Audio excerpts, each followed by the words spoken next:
Hi, so I just wanted to spend a little bit of time today talking about something called sleep hygiene. So this is something that can help with sleep difficulties.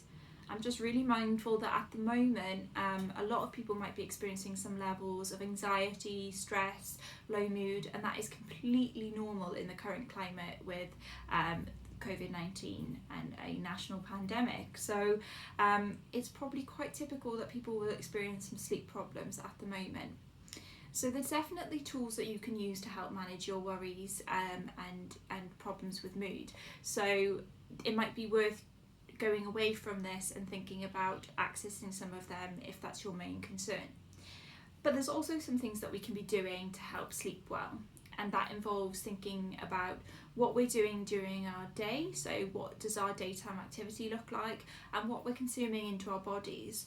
So the best way to identify any problems that are going on that you could make changes to is to think about keeping a diary. So over the next week, could you think about keeping a sleep diary?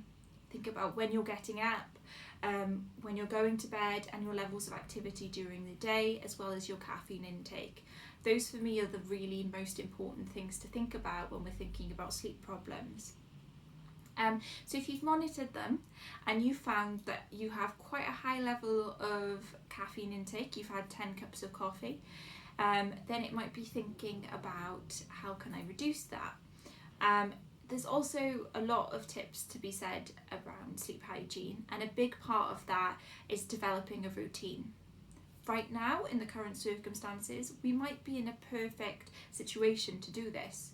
So a lot of us are constrained to our homes, which means that we may have the opportunity to get up and go to bed at the same time each day, which we might have not been able to do before. So let's think about utilising this time to work on that. As often as possible, can you set a time for you to go to bed and to wake up? A routine is really important. Another tip might be to develop a nighttime regime. So some of us, if we're lucky enough, can take a nice warm bath in the evening, just as part of unwinding and beginning to relax, ready for bed. So anything that gets you to relax and unwind is helpful. So for some people, that might just be listening to some calming music. It might be for some people taking some time to practice some mindfulness or meditation activities. So you could use apps such as Headspace, Calm, Buddhify, those sorts of things. The next thing to think about is limiting your screen use. So a lot of us know this and we still don't do it. So think about, can you reduce how often you're using screens before bed, at least for a couple of hours before bed? So your phones, your TV, computers, anything really. You can think about putting sort of the blue light protection on it, but that doesn't make a massive amount of difference. We do know that screens can impact our ability to sleep well. So maybe think about introducing that into your bedtime routine, is setting a time to put away those screens. Think about replacing your phone clock with an actual clock, maybe. Reduce that temptation to pick up the phone during the night.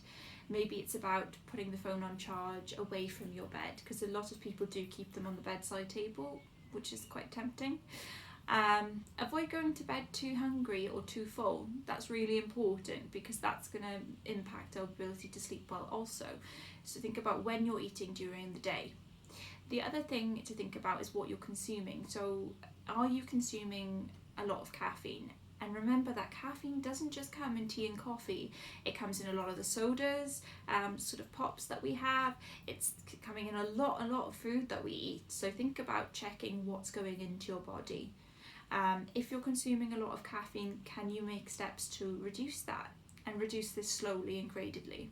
Think about maybe stopping your caffeine after midday, because we know that that stays in your body for a number of hours. Take notice of when you're exercising during your day. If you're someone who enjoys exercise, then that is great, but be mindful of when you're doing this during the day. We know that after 10 minutes of exercise can really help sort of reduce low mood and anxiety. It can also help with our sleep immensely, so it's really important. But what you don't want is those really great hormones that come with exercise that energize us happening during the late evening.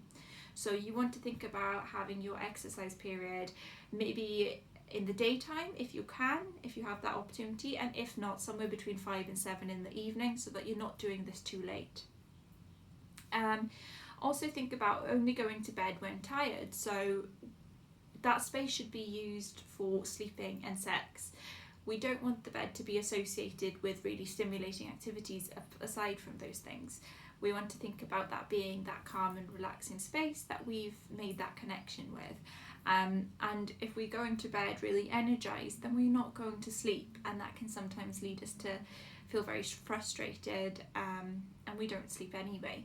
So if you find yourself going to bed and you're not tired, maybe take some time to go away from that and practice a relaxing activity, something that can get you to unwind, and then try going back when you're feeling a bit more tired. I hope that these tips help. If there's anything else that you think of, please put it in the comments. It might help somebody else. If you have any questions or concerns, then do let me know.